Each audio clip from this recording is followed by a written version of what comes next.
Bonjour à tous et bienvenue pour une nouvelle vidéo Marprod. Donc aujourd'hui, test matériel, on va parler un petit peu des cutters.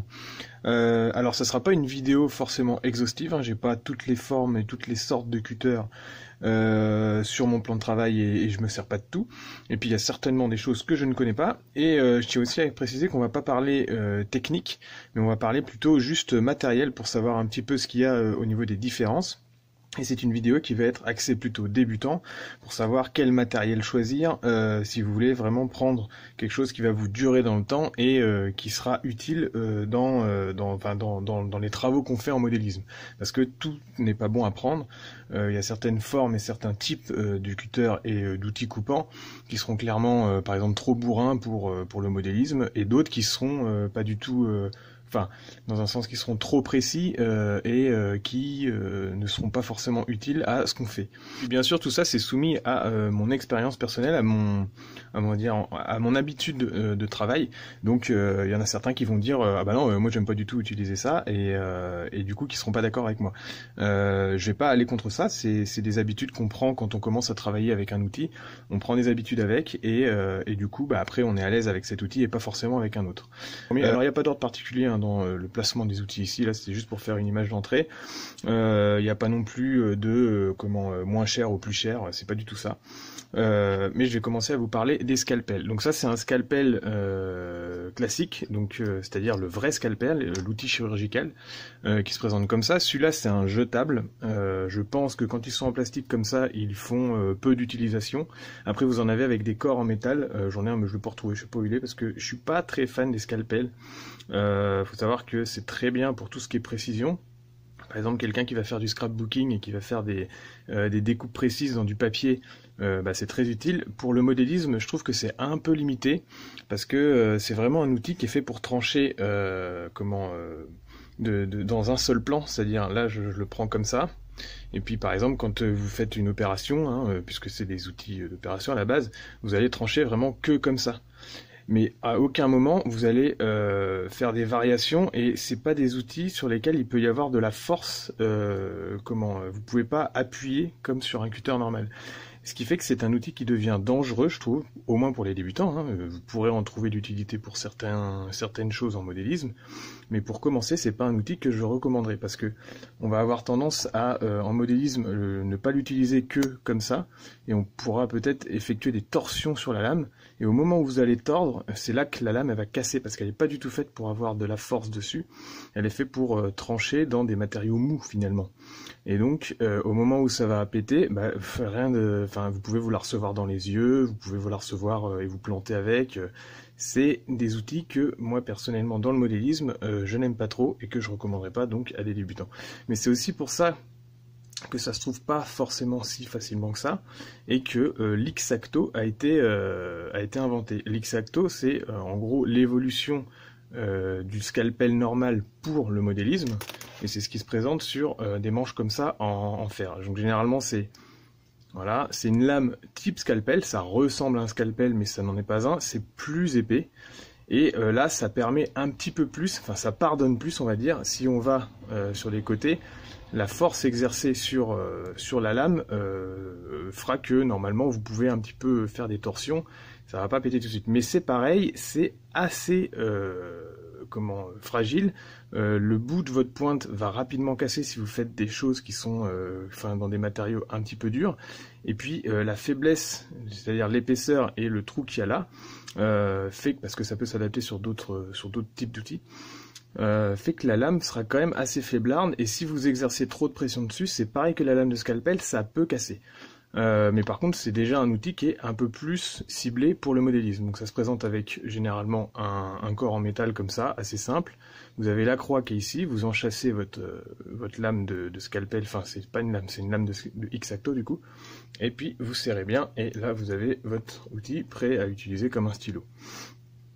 Moi je suis pas fan de ça, je l'utilise de temps en temps pour tout ce qui est découpe précise et tout ça, au même type que le scalpel, mais je suis vraiment plus cutter normal. Ça c'est mon cutter fétiche, donc au cours de cette vidéo j'ai peut-être cité quelques marques, parce que voilà, mais j'ai aucun partenariat avec eux, c'est juste les marques les plus courantes, et puis celles que vous pourrez trouver le plus facilement, et surtout celles qui sont, on va dire, un peu leaders sur le marché, au moins pour les cutters, et qui du coup sont pour moi les meilleurs.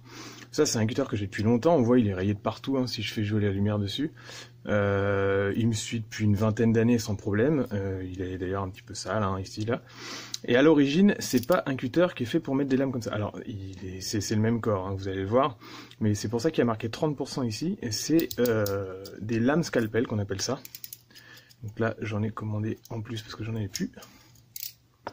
Et pour ceux qui savent pas, on peut mettre sur ce type de cutter, donc des cutters simples, hein, on pourrait en mettre aussi sur celui-là, des lames qui ont une coupe à 30%, comme ça. Et ça, c'est ce qu'on appelle des lames des lames scalpel, mais spécial cutter. Moi, je trouve que c'est beaucoup plus intéressant d'avoir ce type de lame que plutôt qu'une lame de X-Acto et tout ça. Vous avez en gros, avec ce type de lame-là, vous avez l'avantage du cutter normal, avec une lame à biseau simple comme ça.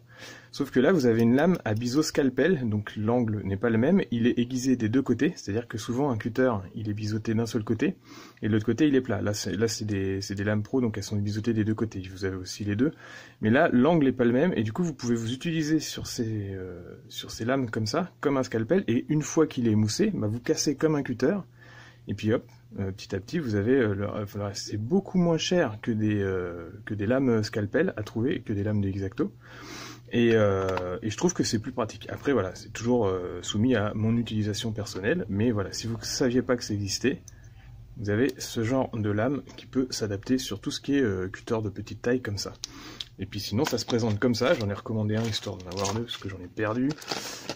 Mais voilà, vous l'avez comme ça. Donc là c'est la marque Olfa, c'est un peu, je crois que c'est japonais, et honnêtement c'est la marque leader sur le marché des cutters et des lames. Vous pourrez trouver des cutters un peu partout, hein, dans n'importe quel magasin de bricolage, vous aurez des cutters. Mais quand vous aurez testé une vraie lame professionnelle, c'est-à-dire des vraies lames siglées Olfa ou je sais pas, moi même les Stanley sont pas si mal que ça, vous aurez vraiment la différence. Que si vous allez trouver des lames vraiment basiques achetées dans les magasins, on va dire à bas coût, franchement les lames sont déjà moins aiguisées, elles sont plus cassantes, souvent le fer on a l'impression qu'il n'a pas été cuit pareil et du coup ça pète tout de suite, et moi je trouve que ça fait vraiment une différence quand là pour le coup on tape un peu dans la marque quoi. Donc voilà, l'idée c'est d'avoir, j'aurai mon cutter normal comme ça avec les lames à 45 et puis les lames à 30 degrés comme ça qui sont vraiment top pour tout ce qui est matériel de précision et qui sont sécables du coup. Voilà, ça c'est les cutters, bon, ça c'est vraiment du bas de gamme, c'est quand même un Olfa celui-là je crois. Off-Blade, Made in Japan, ouais c'est un Olfa aussi. Mais bon voilà, il a vécu, hein, je m'en sers depuis longtemps. Et il me sert pour tout ce qui est... alors je décolle mes impressions 3D de mes plateaux avec. Et puis je coupe un peu tout ce qui est dégueulasse et tout. Enfin voilà, des trucs plus simples. Il coûte pas grand chose, ça doit coûter entre 5 et 6 euros ce genre de truc. Pour changer la lame, voilà, vous allez jusqu'au bout, vous changez la lame comme ça. Vous pouvez la casser avec le petit élément qui est ici. Vous insérez la lame dedans et puis enfin voilà, comme ça, hein, pour ceux qui savent pas, parce qu'il y en a qui savent pas. Voilà, vous cassez votre lame, vous risquez pas de vous niquer les doigts, et puis vous avez une lame qui est de nouveau toute neuve, parce que j'en vois qui prennent des ciseaux ou des pinces et tout ça. Souvent dans n'importe quel cutter, vous pouvez casser avec l'arrière. Celui-là, je le recommanderais pour peut-être ceux qui veulent un cutter supplémentaire, mais vous voyez, en fait c'est un fer qui est replié. Donc ça doit être une tôle qui est emboutie puis qui est repliée, et du coup il est un petit peu moins solide, il a tendance à se plier quand vous exercez une torsion dessus. Moi en plus je l'ai utilisé pour faire des trucs, enfin bref, il finit par tordre un peu. On sent que ce type de cutter est beaucoup plus solide au niveau de la conception du métal, je sais pas comment c'est fait, mais c'est beaucoup plus qualitatif. Donc voilà. Ensuite il y a ceux-là. Alors ça c'est les gros cutters, c'est-à-dire c'est la taille de lame au-dessus. Vous avez ces tailles de lame là, ensuite vous avez ces tailles de lame là, et puis vous en avez encore une autre au-dessus, que je vous déconseille d'utiliser. Celles qui sont au-dessus c'est vraiment des gros cutters, et souvent vous avez pas mal de lames qui sont vendues avec, donc c'est des cutters qui sont encore plus larges. Par contre c'est une galère pour trouver les lames si vous en avez pas, puis en plus le truc est énorme, c'est plus pour découper de la moquette qu'autre chose, c'est pas... Donc c'est la maximum de la taille du cutter que vous pourrez avoir en modélisme, ça va être après ça va être celui-là quoi. Il tient bien en main, c'est pour faire des grosses coupes, si vous taillez du polystyrène pour faire des décors, c'est top. Pourquoi j'en ai pris deux? Parce que c'est les mêmes, hein. C'est que en fait, vous aurez toujours tendance à prendre des cutters avec des systèmes embarqués, on appelle ça, en vous disant « Ah, c'est top et tout, on peut ranger les lames ». Sauf que il faut toujours bien penser que la plupart des choses que vous allez rajouter sur un cutter, par exemple, plus il y aura de choses mécaniques dessus, c'est un peu comme une voiture, plus ça pourra tomber en panne, entre guillemets. Lui, par exemple, il est relativement solide, ça fait pas mal d'années que je l'ai aussi, mais il a rapidement eu des soucis au niveau de son système embarqué. Là, en gros, c'est que à l'arrière de ça, je peux, soi-disant, ranger des lames. Vous voyez, là, je l'utilise pas. Je peux ranger des lames à l'intérieur, et quand la lame, elle est morte, l'actuelle, elle peut normalement s'éjecter, et puis les lames qui sont ici, je peux en ranger jusqu'à 4 ou 5, étaient censées se recharger automatiquement, avec un ressort, là, qui appuyait là-dessus. Et la lame revenait au contact de ça, et vous aviez une nouvelle lame toute seule. Franchement, ça a marché peut-être 2 fois, et maintenant ça marche plus, et ça fait même chier de temps en temps quand on veut faire bouger la lame, ça marche moins bien. Et puis en plus, vous voyez, le truc, maintenant, il accroche moins bien, et du coup, il a tendance à se barrer tout seul, alors que normalement, il est censé tenir en place, et il est censé se désengager uniquement en appuyant là-dessus. Donc bon, voilà, évitez les soucis, enfin évitez en gros les systèmes, les gadgets supplémentaires qui vont rendre votre cutter plus fragile. Il a le même système, donc ça c'est un système de blocage au niveau de la molette ici, c'est-à-dire que si vous voulez faire des coupes vraiment en force, vous pouvez quand même bloquer la lame. Donc souvent c'est des fixations inverses de la molette, c'est-à-dire que, alors faut pas serrer trop non plus, parce que sinon vous allez casser la lame carrément avec la vis, mais ça peut vous permettre de fixer la lame, et là, elle bougera plus. Et ça, c'est quand votre système est un petit peu lâche. Donc voilà, c'est un truc qui peut servir. Sur les gros cutters, je dirais que c'est quand même pas mal d'avoir au moins ça. Bon, voilà, mais c'est pas... Celui-là, il est donc de conception plus robuste, le corps est entièrement en acier, en fonte d'aluminium, et puis il n'a pas de système embarqué trop compliqué. Il a un truc ici, là, donc je peux enlever ça. Donc ça c'est pour casser les lames, chose que celui-là ne l'a même pas d'ailleurs, donc dans un sens il est moins pratique. Et donc vous enlevez le truc avec le petit poussoir, et puis pareil que pour le petit cutter, vous pouvez casser la lame avec ça. Et il y a quand même un système embarqué ici, mais c'est un système physique on va dire, c'est pas mécanique, il n'y a pas de trucs qui vont tomber en panne, c'est juste un truc comme ça avec des recharges à l'intérieur, qu'il faut enlever à la main, remettre à la main, donc voilà. C'est comme une sorte de tiroir, si vous voulez. Et ça, c'est beaucoup plus simple et du coup beaucoup plus solide. Et en dernier, donc ça c'est les lames qui vont avec ça c'est les lames de X-Acto. En dernier, vous avez celui-là. Donc lui, vous avez pu le voir. Ah oui, il n'y a pas de lame. Alors attendez, on va en remettre un. Là, on va avoir une petite lame de scalpel ici. Plusieurs. Donc pareil, hein, Olfa pour les cutters normaux. Et ici, on est sur du Swan & Norton. Swan & Norton, c'est ceux qui font les lames chirurgicales. Donc là, c'est une chirurgicale non stérile, mais ils font du stérile et tout. C'est eux qui fournissent tout ce qui est matériel médical. Et voilà, enfin, c'est les leaders sur le marché. Il n'y a pas photo. Et du coup. Voilà, donc là on l'engage, en gros il y a une espèce de glissière taillée dans la masse sur ce cutter là, et puis il faut intégrer la lame. Alors si vous n'êtes pas sûr de vous, je vous le déconseille de faire à main nue, hein. Vous pouvez utiliser et voilà, vous serrez bien la lame à la main pour éviter que ça glisse, vous l'engagez dans la glissière jusqu'à temps que ça passe le truc ici. Ça c'est des types de cutters que vous avez pu retrouver chez Games Workshop, sauf que comme d'habitude sur ma chaîne, si vous n'avez pas encore pris l'habitude, je vous dirai tout le temps d'éviter d'acheter chez Games Workshop, parce que Games Workshop c'est pas des vendeurs d'outils, et quand vous achetez chez eux, vous vous faites entuber. Je vais pas partir en polémique là-dessus, mais ce ne sont pas des vendeurs d'outils, ils veulent faire du beurre quand ils vendent ce genre de choses, qui sont des produits accessoires à ce qu'ils font déjà à côté. Et vous allez retrouver ce type de cutter, je sais pas, moi ça se trouve ils vous le vendent 15 €, enfin j'en sais rien, j'ai jamais acheté chez eux au niveau de ça. Ça, juste pour info, le corps, donc c'est, là vous aurez pas le poids, hein, vous voyez pas le poids en vidéo forcément, mais c'est de la fonte d'aluminium, exactement pareil que ça, donc c'est plutôt lourd, c'est solide, hein, la conception elle est emboîtée, vous pouvez pas le démonter. Et puis, une fois que la lame de scalpel, donc là on revient sur une lame de scalpel est mise, ça vous fait une certaine force parce que vous alors déjà vous pouvez la rentrer complètement, donc c'est plus dangereux comme un scalpel ouvert. Ensuite vous la sortez à demi comme ça, avec un premier blocage, et du coup vous avez pas le souci d'une lame de scalpel qui pourrait péter dans son emplacement, et vous avez une certaine force, puisqu'elle est à demi sortie, et puis vous pouvez la sortir entièrement pour la changer. C'est un truc qui coûte, enfin franchement ça coûte 7 €.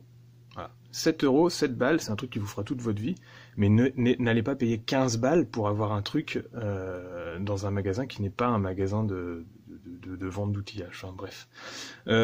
Pour tous les liens dont je vous parle, les outils que je vous parle, généralement quand je fais une vidéo, je mets les liens en description, et puis j'ai des liens permanents qui sont en gros les outils que je me sers tout le temps, donc vous pouvez le retrouver à l'intérieur dans ces liens-là, si vous voulez voir les prix.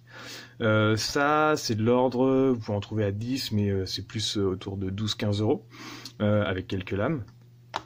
Et puis les X-Acto comme ça, c'est pareil, ça doit être 10-15 €. L'avantage de ces cutters-là, c'est contrairement à tous les petits cutters vraiment pourris, encore en plastique, que vous pouvez trouver et que vous avez souvent pour pas très cher, quand vous commencez, vous vous dites, bon bah voilà, je vais acheter un petit pack de cutters. Préférez payer peut-être 15 € votre cutter, par contre celui-là il vous fera 20, 30, enfin dans 40 ans vous l'aurez encore, hein. Normalement c'est vraiment des trucs qui ne s'usent pas quoi. Alors ouais, peut-être que il y a des petits ressorts à l'intérieur qui permettent de faire le blocage, peut-être que ça peut jouer un peu, mais franchement celui-là il est vraiment très vieux, je le traîne depuis mes études, et il a pas bougé quoi, il est encore pareil. Je fais tout avec. Donc, préférez acheter ça plutôt que les petits cutters encore tout plastique, qui, à la moindre pression un peu trop puissante sur votre découpe, vous allez carrément faire péter le corps même du cutter, et donc ça devient dangereux. Petit conseil aussi, ayez toujours une lame neuve, ou au moins cassée, et pour avoir un aiguisage neuf, parce que, contrairement à ce que vous pouvez penser en tant que débutant, plus vous forcerez sur votre cutter en vous disant bon bah c'est pas grave, ma lame elle est un peu émoussée, je peux pas me couper avec, c'est là que vous allez forcer, c'est là que vous allez déraper, et c'est là que vous allez vous couper. Donc préférez toujours avoir une lame neuve pour avoir à moins forcer sur votre découpe, et du coup que ça soit moins dangereux. Et également, c'est con à dire, mais si votre lame est neuve et propre, si jamais vous dérapez quand même et que vous vous coupez, et la blessure sera plus propre qu'avec une mauvaise lame, et donc généralement les blessures qui seront plus propres, tout chirurgien vous le dira, elles seront mieux réparables. Voilà, c'est tout con, mais voilà. Le mieux étant bien sûr de ne pas vous couper ou de faire ça avec un adulte si vous n'êtes pas sûr de vous dans vos mouvements. Mais donc voilà, et donc pour finir sur ce cutter là, plutôt que d'utiliser un scalpel ou un X-Acto, moi je préfère ce genre de cutter. Pour ceux qui n'aiment pas les lames biseautées scalpel comme ça, il peut recevoir d'autres lames, hein. Il peut recevoir toutes les lames type scalpel comme ça, donc ceux qui sont un peu plus biseautés, de l'ordre de ce biseau là. Ceux qui sont rondes, là les rondes franchement ça va peut-être plus servir pour la chirurgie à mon avis, ou pour la découpe de papier ou ce genre de truc, mais donc vous visez plutôt les 11 ou les 10A. Voilà, pour ce genre de choses. Et puis après j'avais ceux-là, donc ça c'est vraiment les cutters à moquette, hein. J'ai toujours ça sur moi, mais ça c'est pour les grosses œuvres. C'est vraiment les gros cutters avec des lames comme ça. Voilà. Donc là, celle-là, elle est d'ailleurs particulièrement dégueulasse. Mais ah oui, ça peut me permettre de vous montrer ça. Ça, c'est une lame carbide, j'en sais rien. C'est des lames qui ont, donc ça Stanley hein, au niveau de la marque. C'est des lames qui sont plus professionnelles que les lames que vous pouvez trouver normalement, et qui ont un aiguisage et une qualité d'acier qui est meilleure. Donc du coup, normalement, elles tiennent plus longtemps. Et pour les avoir testées, c'est vrai que c'est quand même pas pareil que les lames, on va dire, bas de gamme, d'entrée de gamme. Voilà. Hop. Donc voilà pour le petit tour des cutters que vous pouvez vraiment trouver dans le modélisme, donc c'est-à-dire les gros comme ça, avec lame large, les normaux à petite lame comme ça. Pour ceux qui ne savaient pas que ça existait, il y a les cutters avec lame scalpel sécable, qui sont vraiment quand même pas mal. Et puis donc les scalpels à lame rétractable qui pour le modélisme sont vraiment le top. Si vous devez retenir 4 types de cutters que vous devez avoir avec vous, ce serait ces 4 là. Le reste, c'est tout ça, c'est mon utilisation et mon point de vue perso. Mais moi, j'aime pas trop les X-Acto et les scalpels chirurgicaux normaux, donc voilà, on les laisse de côté. J'espère que cette petite vidéo vous aura plu. N'hésitez pas à commenter dans les commentaires justement pour vous dire, pour me dire vous ce que vous utilisez plutôt en cutter. Et puis si vous connaissiez pas certains types de lames. J'espère que je vous aurai fait découvrir quelque chose et puis que je vous aurai permis peut-être d'économiser un petit peu plutôt que d'aller acheter chez Smith en face, là où c'est un peu trop cher pour ce que c'est. Et puis n'hésitez pas à lâcher un pouce bleu du coup et à vous abonner. À bientôt à tous.